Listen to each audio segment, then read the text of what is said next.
Kondisi utang pemerintah Indonesia selalu dikemukakan masih dalam kondisi aman oleh pemerintah. Alasan utamanya berupa rasio utang yang masih belum mencapai 60% atas produk domestik bruto. Apakah indikator keamanan utang hanya itu? Sebenarnya banyak dan selalu direkomendasikan oleh dua lembaga internasional terkemuka, yaitu satu, International Monetary Fund atau IMF, dan kedua, International Debt Relief (IDR). Mereka mengemukakan beberapa indikator tentang keamanan utang. Berdasar indikator-indikator di atas, saya mengatakan kondisi utang pemerintah pada tahun 2024 sebagai tidak aman.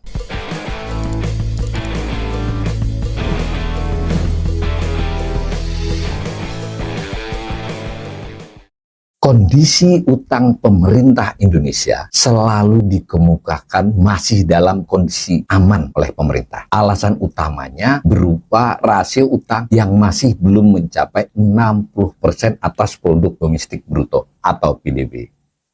Masalahnya kita harus tahu, apakah indikator keamanan utang hanya itu? Sebenarnya banyak. Mari kita lihat beberapa indikator yang lazim digunakan di dunia internasional maupun dalam buku teks. 3 di antaranya yang biasa dipakai itu disebut, dikutip, dan selalu direkomendasikan oleh dua lembaga internasional terkemuka, yaitu satu, International Monetary Fund atau IMF, dan kedua, International Debt Relief (IDR). Itu semacam lembaga pemerhati keuangan khususnya utang internasional.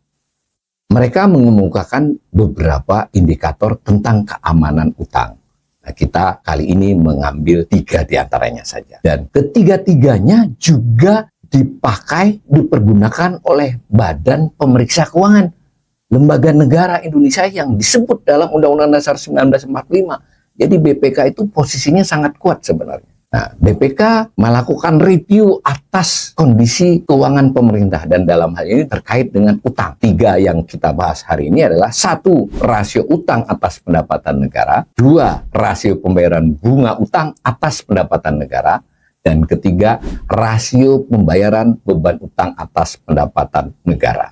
Angka yang tersedia tentu saja yang sudah direalisasi baru sampai dengan tahun 2022, karena 2023 yang sedang berjalan ini belum selesai selama setahun. Pendapatannya berapa, posisi utangnya nanti 31 Desember berapa. Tetapi kita memiliki peralatan-peralatan teknokratis, peralatan ilmiah menghitung kira-kira perakiraan pendapatan negara pada tahun 2023 yang mau berakhir ini, dan bahkan pendapatan negara tahun 2024. Dari mana? Nah, untuk 2023 dari laporan pemerintah. Pemerintah itu sebenarnya pada bulan Juli lalu sudah mengeluarkan apa yang disebut dengan outlook oleh mereka. Outlook APBN, perakiraan APBN. Jadi pemerintah memiliki perakiraan berapa pendapatan negara yang akan terrealisasi di tahun 2023. Nah, sedangkan perakiraan untuk pendapatan 2024, tepatnya target, kan dicantumkan dalam APBN yang sudah ditetapkan menurut undang-undang.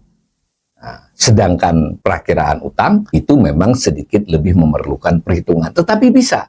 Bagaimana caranya? Caranya antara lain melihat posisi utang di tahun 2022 akhir. Nah, selama tahun 2023 rencananya pemerintah berutang berapa? Nah, dari mana kita tahu rencana pemerintah berutang? Kembali dari APBN yang disebut dengan pembiayaan utang. Kan ditambahkan pembiayaan utang setahun itu berapa, ditambahkan posisi akhir tahun kemarin.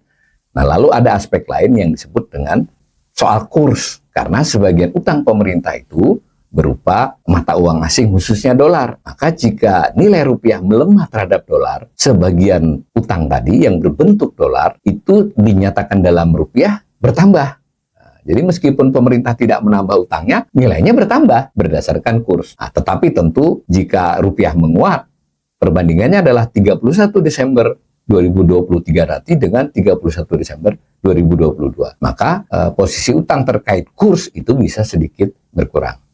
Nah, mari kita analisis. Pertama, rasio utang atas pendapatan negara. Yang dimaksud dengan utang itu posisi utang, sisa utang kalau dalam bahasa sehari-hari. Outstanding bahasa Inggrisnya. Itu diperkirakan pada akhir tahun 2023 sebesar 8.200 triliun. Sementara pendapatan negara diperkirakan oleh pemerintah sendiri, bukan oleh saya, itu sebesar 2.637 triliun. Nah, berarti kita dapat rasionya. Utang 8.200, pendapatan 2.637 triliun. Berarti rasionya 317,63%.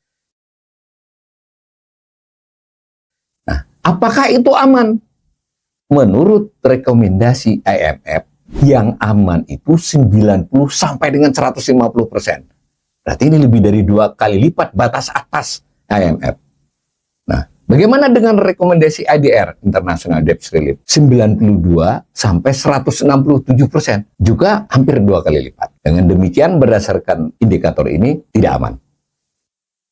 Indikator kedua, rasio pembayaran bunga utang atas pendapatan negara. Tadi kita sudah tahu cara menghitung pendapatan negara 2023 dan 2024, tepatnya memperkirakan. Nah, sedangkan pembayaran bunga utang juga sama. Pemerintah memperkirakan bayar bunga tahun 2023 sebesar 437,43 triliun. Sedangkan 2024 direncanakan 497,32 triliun. Dapat kan rasionya? Berapa rasionya? Tahun 2023 16,59%. Tahun 2024 meningkat menjadi 17,75%. Nah, batas tersebut sangat rentan kalau kita memakai indikator IMF, karena IMF merekomendasikan kisaran 7-10%, lebih dari 2 kali lipat kan. Sedangkan rekomendasi IDR malah lebih rendah, hanya 4,6 sampai 6,8%. Nah, dengan kata lain, dalam hal indikator ini tidak aman. Lalu ketiga, rasio pembayaran beban utang atas pendapatan negara. Apa yang dimaksud dengan beban utang? Yaitu pembayaran pokok utang. Pembayaran pokok itu bisa cicilan pinjaman, bisa melunasi surat berharga negara. Ditambah dengan bunga. Tadi bunga sudah kita hitung di atas. Pemerintah menyatakan kira-kira dari angka-angka di APBN-nya, bukan kira-kira ini menduga-duga ya, tetapi menghitung. Itu pembayaran pokok utang tahun 2023 sebesar 575 triliun kurang lebih. Dan 2024 akan 625 triliun. Kita jumlahkan pembayaran pokok ditambah bunga. Lalu kita lihat porsinya atau rasionya dari pendapatan.